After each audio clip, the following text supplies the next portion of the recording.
What's been going on in the Arctic National Wildlife Refuge? I guess that's 32 degrees. In 2013, after much planning and consideration, my friend, biologist Neil Bass, and I headed into the Arctic National Wildlife Refuge, commonly known as ANWR, to do the trip of a lifetime. We canoed 285 miles down the Shinjak River from the headwaters to the Yukon. The journey was a mix of highs and lows. At certain times, there were glimpses of the wonders that a vast wilderness beholds.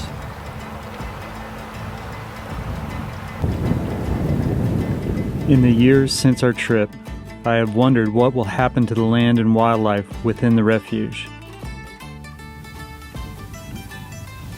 All right.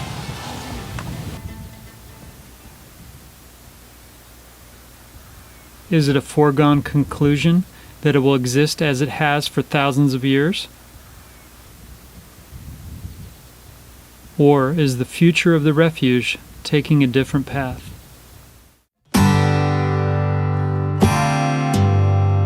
Ever since the creation of ANWR in 1960, there has been a controversy about the refuge due to the fact that a certain portion of the refuge on the northern coastal plain, known as the 1002, did not receive full wilderness protections.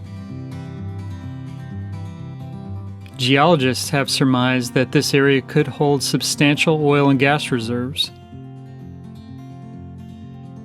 This 1002 area on the coastal plain is an ecologically important part of the refuge.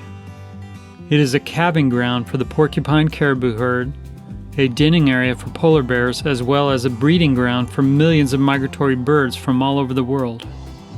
Over the years, it was proposed at least 50 times to drill for oil and gas in the 1002 area of ANWR, but it was always defeated by filibuster or public opinion swaying lawmakers from going forward with the plans.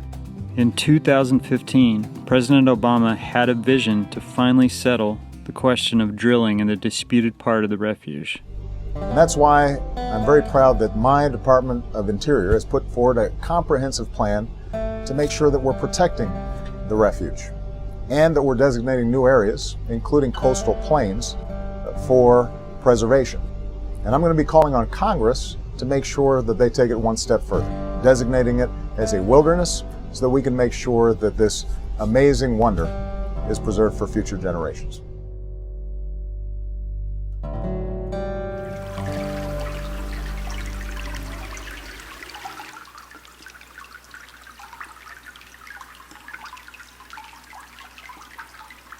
But this was not to come to fruition before Obama left office. That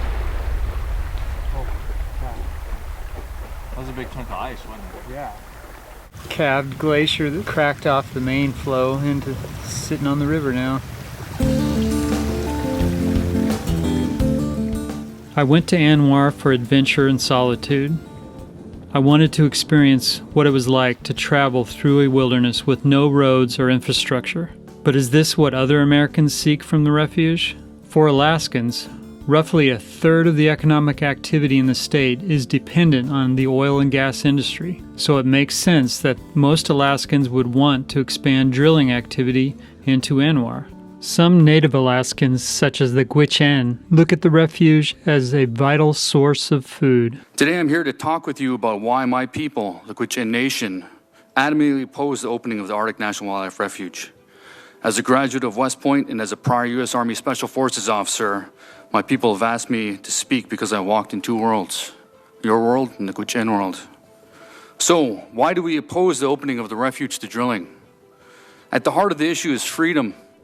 The freedom for us to continue to exist as Indigenous people, to exist as Gwich'in.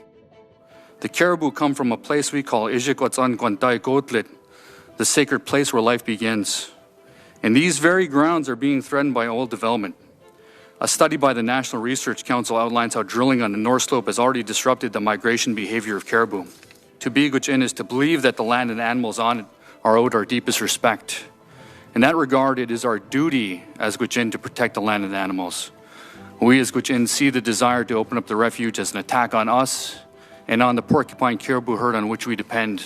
While other native groups, such as the Inupiat, have multiple perspectives in the tension between preserving native lands and the pressure for economic development. We as a people are heavily dependent on subsistence resources, consisting of migratory birds, caribou, fish, marine mammals, that sustains our cultural and healthy way of life, that supports our spiritual link to nature. My name is Matthew Rexford, and I serve as the tribal administrator for the native village of Kaktovik. I am also the president of the Kaktovik Inupiat Corporation. Both NVK and KIC serve as members of the Voice of the Arctic Inupiat, along with 18 other North Slope communities.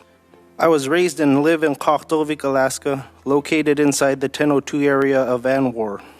All of the organizations I previously mentioned, NVK, KIC, Voice, support oil and gas development there.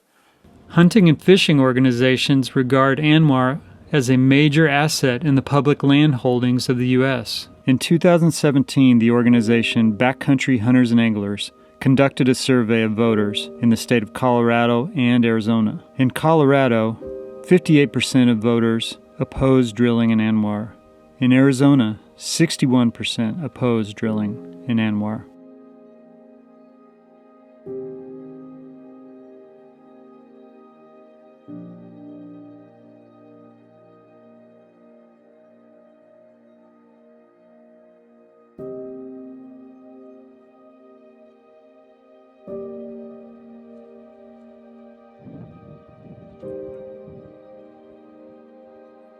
In doing our trip, we used an enormous amount of resources in supplies and fuel.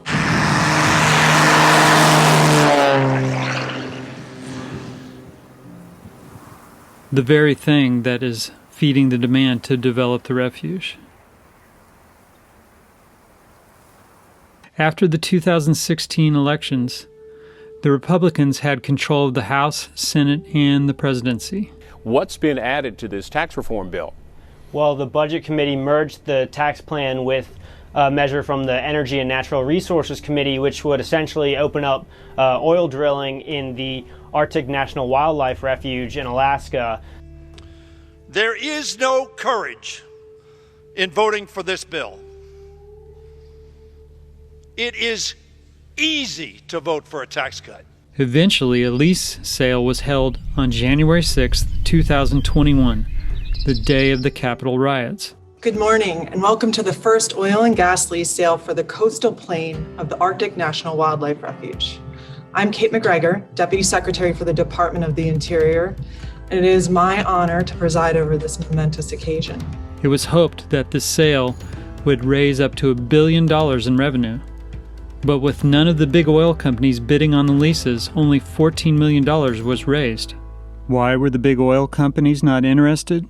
Oil prices had been dropping for the last 10 years. Low oil prices will not provide enough return on investment to cover the expensive operating costs required in a remote wilderness where no infrastructure exists. When the Biden administration took office, they immediately put a temporary moratorium on all new oil and gas leases in the refuge. Recently, with the invasion of Ukraine by Russia, world oil markets were thrown into chaos, causing spikes in the price of petroleum products. This brings even more incentive for resource development in the refuge. What will happen in the 1002 of ANWR? As long as our economy is based on oil, industrial development in these remote places could become a reality someday. Is there another way forward? Could Alaska's economy survive a switch from oil to some other alternative? Is humanity creative enough to solve these problems?